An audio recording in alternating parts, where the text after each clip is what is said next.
ఈ రోజు ఈ వీడియోలో శుభం అనే మూవీ గురించి మాట్లాడుకుందాం. హర్షిత్ శ్రేయ లీడ్స్ గా ప్రవీణ్ కే డైరెక్షన్ లో వచ్చిన హారర్ కామెడీ మూవీ ఇది. ఈ సినిమా స్టోరీ ఏంటి, దీని మీద నా ఒపీనియన్ ఏంటి అనేది ఇప్పుడు తెలుసుకుందాం పదండి. ముందుగా ఈ సినిమా స్టోరీ ఏంటంటే, ఈ సినిమాలో మన హీరో సీను ఊళ్ళో కేబుల్ బిజినెస్ రన్ చేస్తూ ఉంటాడు. అయితే ప్రస్తుతం బిజినెస్ అంతంత మాత్రంగానే ఉంటది. ఆదాయం తక్కువ, అప్పులు ఎక్కువ.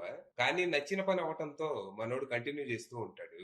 ఇక రీసెంట్ గా మనోడికి శ్రీవల్లి అనే అమ్మాయితో అరేంజ్డ్ మ్యారేజ్ జరుగుతుంది. తనకి శ్రీవల్లి బాగా నచ్చడంతో తన్ని బాగా చూసుకోవాలి అనుకుంటాడు. కానీ ఆల్రెడీ పెళ్లైన తన ఫ్రెండ్స్ మాత్రం నచ్చిందని నెత్తిన పెట్టుకోకుండా ఆల్ఫా మేల్ లా తన్ని కంట్రోల్లో పెట్టమని ఉచిత సలహా ఇస్తారు. అలాగే భార్యని గ్రిప్ లో ఎలా పెట్టుకోవాలని గైడ్ లైన్స్ కూడా ఇస్తారు. ఈ సలహాలతో మనోడు కొంచెం అయోమయంగానే కొత్త కాపురం మొదలెడతాడు. కానీ మనోడికి తన ఆల్ఫా స్కిల్స్ చూపించే అవకాశం రాదు. పెళ్లైన మొదటి రాత్రే శ్రీవల్లికి దెయ్యం పడుతుంది. తనకే కాదు, ఊళ్ళో దాదాపు అందరి భార్యలకి దెయ్యం పడుతుంది. రోజు రాత్రి 9 అవ్వగానే దెయ్యాలన్నీ జన్మ జన్మల బంధం అనే సీరియల్ చూడటానికి వచ్చేస్తాయి. సీరియల్ చూసేటప్పుడు ఏదైనా అంతరాయం కలిగితే వాళ్ళ మొగుళ్ళని చావగొట్టం మొదలెడతాయి. దాంతో ఈ సమస్యకి పరిష్కారం కోసం వీళ్ళు మాయాశ్రీ అనే లేడీ దగ్గరికి వెళ్తారు. మరి తర్వాత ఏం జరిగింది, అసలు ఈ జన్మ జన్మల బంధం సీరియల్ ఏంటి, ఇది చూడటానికి దెయ్యాలన్నీ ఎగేసుకుంటూ ఎందుకు వస్తున్నాయి, అంతలా ఆ సీరియల్లో ఏముంది, అసలు ఈ ఆత్మలన్నీ ఎవరివి, ఎక్కడి నుంచి వచ్చాయి, ఇంతకీ ఈ మాయాశ్రీ ఎవరు, తను చూపించిన పరిష్కారం ఏంటి, చివరికి శ్రీనుతో పాటు ఊళ్ళో మగాళ్లంతా తమ భార్యలకి పట్టిన దెయ్యాలని ఎలా వదిలించుకున్నారు, ఈ ప్రాసెస్ లో వీళ్ళు తెలుసుకున్న విషయాలు ఏంటి అనేది మీరు సినిమా చూసి తెలుసుకోవాలి. ఇక ఈ సినిమా పర్లేదు, మంచి హిలేరియస్ హారర్ కామెడీ అనిపించింది. అసలు కథలో పెద్దగా లాజిక్ లేకపోయినా సాగిపోయింది.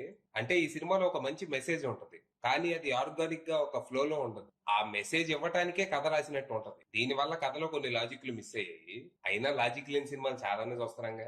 సినిమా స్టార్ట్ అవడం చాలా ఇంట్రెస్టింగ్ గా మొదలైతది. సినిమా మొత్తం ఒక సీరియల్ చుట్టూ తిరగబోతుందని ముందే హింట్ ఇచ్చేస్తారు.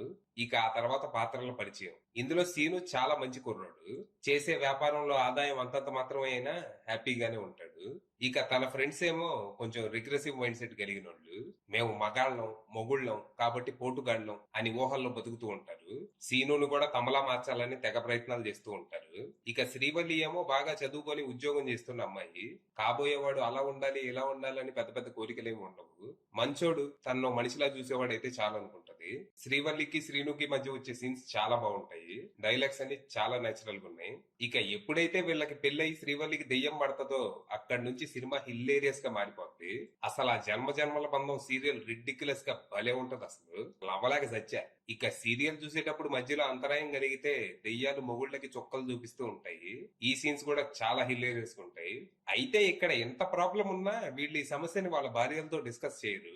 ఈగో అడ్డొస్తుంది. మీకు దెయ్యం బట్టి మమ్మల్ని కొట్టారు అని చెప్పుకోవడానికి సిగ్గుపడిపోతారు. దాంతో సొల్యూషన్ కోసం వీళ్లే బయలుదేరతారు. ఇక్కడ వచ్చే సమంత క్యారెక్టర్ మంచి ఇంట్రెస్టింగ్ గా హిలేరియస్ ఉంటది. తన డైలాగ్స్ అన్ని భలే ఉంటాయి అసలు. ఇక ఇంటర్వెల్ ట్విస్ట్ సెకండ్ హాఫ్ మీద అంచనాలు పెంచేస్తది. ఫస్ట్ హాఫ్ కి ఏ మాత్రం తీసుకొని ఎంటర్టైన్మెంట్ తో సెకండ్ హాఫ్ కూడా సాగుతుంది. ఇక్కడ ఎంటర్టైన్మెంట్ కి ఎక్కువ ప్రాధాన్యత ఇస్తూనే సొసైటీలో కొంతమంది భర్తలు తమ భార్యల్ని ట్రీట్ చేసే విధానాన్ని క్వశ్చన్ చేస్తారు. కొంతమంది మగాళ్ళు మొగుళ్లే, అందరు ఎదవలు కాదేడ. ఇక క్లైమాక్స్ మాత్రం కొంచెం నిరాశపరిచింది. అంటే ఇక్కడ రెండు ఇష్యూస్ ఉంటాయి. ఒకటి భార్యాభర్తల మధ్య ఇష్యూ, ఇంకోటి దెయ్యం ఇష్యూ. ఈ రెండిట్లో ఒక ఇష్యూకి శుభం కార్డు పడుతుంది, ఇంకో ఇష్యూని మాత్రం సరిగా ఎక్స్ప్లెయిన్ కూడా చేయలేదు. లాజిక్ మర్చిపోయి ఎంజాయ్ చేయటమే అనుకుంటా. ఇక పర్ఫార్మెన్స్ విషయానికి వస్తే సినిమాలో అందరూ నేచురల్ గా చాలా బాగా చేశారు. హర్షిత్, శ్రీనివాస్ గవిరెడ్డి, చరణ్, శ్రియ ఇలా అందరూ చాలా బాగా చేశారు. ఇందులో సమంతతో పాటు ఇంకొన్ని మంచి క్యామియోస్ కూడా ఉంటాయి. అవి మీరు థియేటర్ లోనే చూడాలి. ఇక టెక్నికల్ గా సినిమా సాలిడ్ ఉంది. Cinematography, editing, production values, music, direction ఇలా అన్ని బాగా కుదిరాయి. రైటింగ్ లో మాత్రం కొన్ని ఇష్యూస్ ఉన్నాయి, అదొకటి చూసుకుంటే సరిపోయింది. మొత్తంగా ఒక మంచి entertaining movie with a good message. Decent expectations తో వెళ్తే సినిమా చాలా వరకు సాటిస్ఫై చేసే అవకాశం ఉంది. అది విషయం.